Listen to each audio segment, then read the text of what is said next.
Hello, welcome back.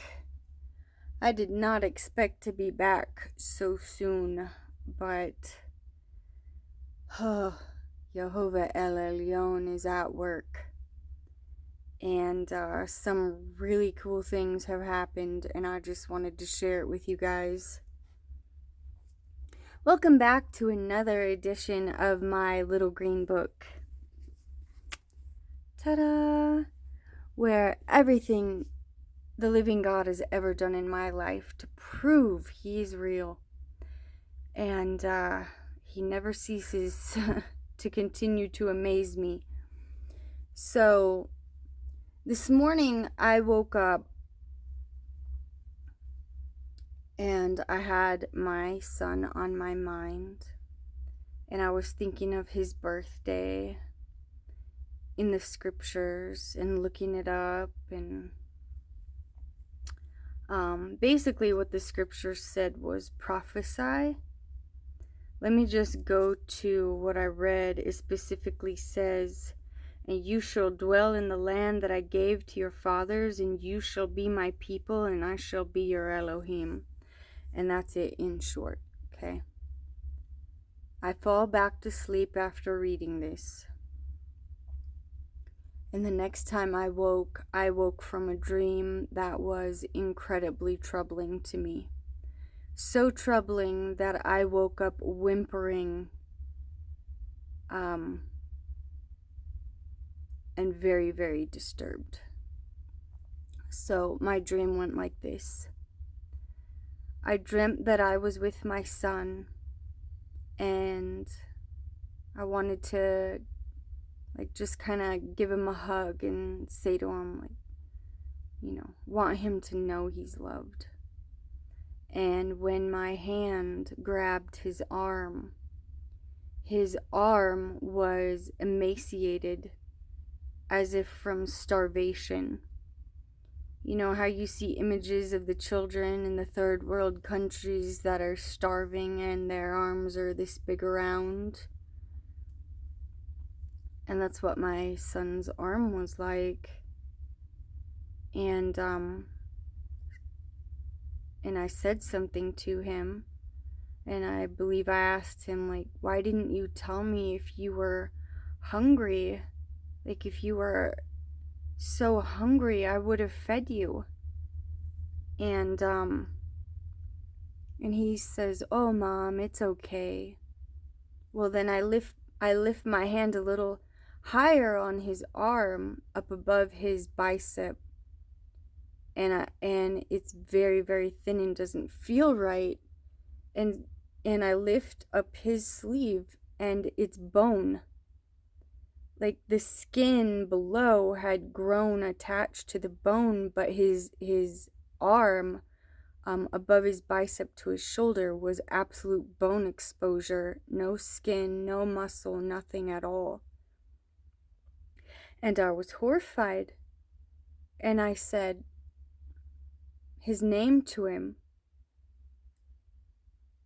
And then I lifted up his sleeve over his shoulder, and it was all bone. And not just bone, but old bone. Looking rather brittle and dry bone. And I realized both of his shoulders were this way. And I was horrified. And I, was starting to say his name and saying, "What is this?" Also, right here in both shoulders, it seemed as though there was some sort of implant that the doctors had given him. And I said to him, "These doctors are telling you that what they're doing to you is okay."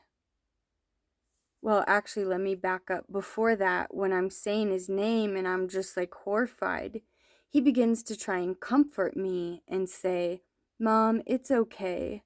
The doctors said there would be some side effects. It's okay, Mom, don't worry." And very upset and troubled, I began to plead with him and say, no, this is not okay. These doctors are telling you that what they're doing to you is okay, but it's not okay. It's not okay. And I began to weep. And then my son, laid down on his back in the grass and just began to weep as well. And as he laid there and began to weep, I could feel his pain. I could feel inside myself the pain that he was feeling, the anguish inside of him. And I began to yell for help and reach for my cell phone. I needed to call for help, and I was yelling for help. I knew I needed someone to come and help him, and then I woke up whimpering and